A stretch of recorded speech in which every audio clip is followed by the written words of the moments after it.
Ate Shaira, maglalaro tayo ngayon. Ready ka na ba?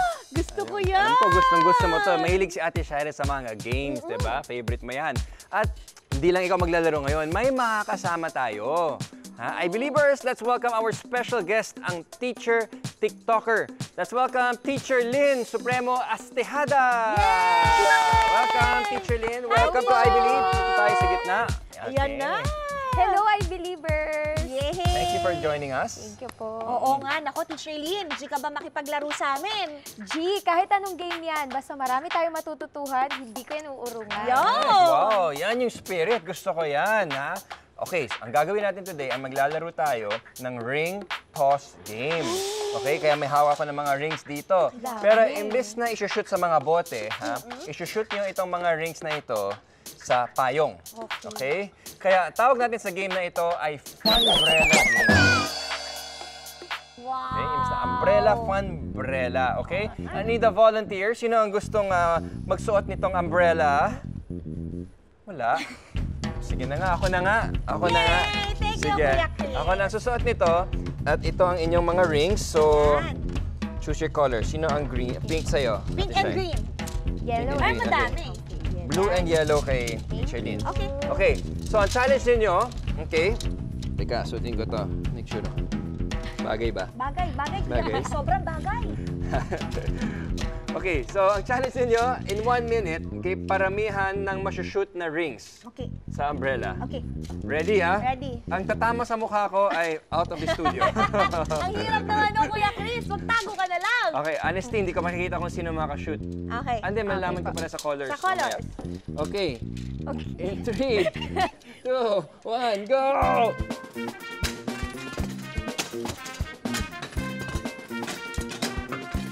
Uy, wag ka gumalaw, Kuya Chris! Madaya ka naman eh! Ala! May pumasok na. May pumasok na. Ala! Nakashoot na rin siya! Wow, tayo na. Sige, hanggang Nakashoot ako! hanggang maubos na lang yung rings ninyo. What did Charlene?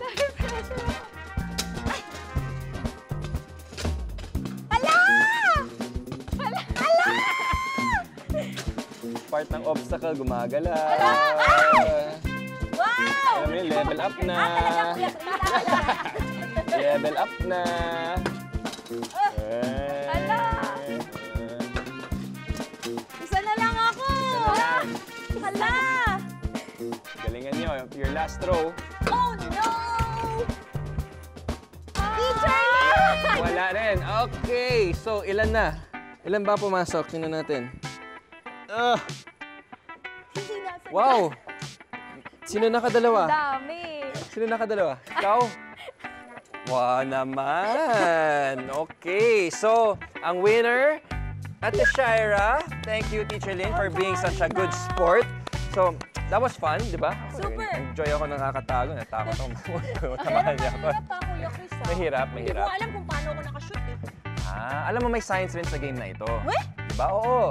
At kailangan, para maging mas accurate kayo, ay kailangan tama ang inyong trajectory, papasok. Trajectory. Alam mo ba yun? Hindi. Big word eh. Big word. Ano ba yun, Kuya Chris? Anong trajectory? At tama-tama na dito si Teacher Lynn. All the way from Quezon Province pa. Di ba sinamahan niya tayo today? Teacher Lynn, baka pwede mo kaming i-enlighten kung ano ba ang trajectory. Ang trajectory ay flight path o yung dinadaanan ng isang moving object habang lumilipad ito sa ere.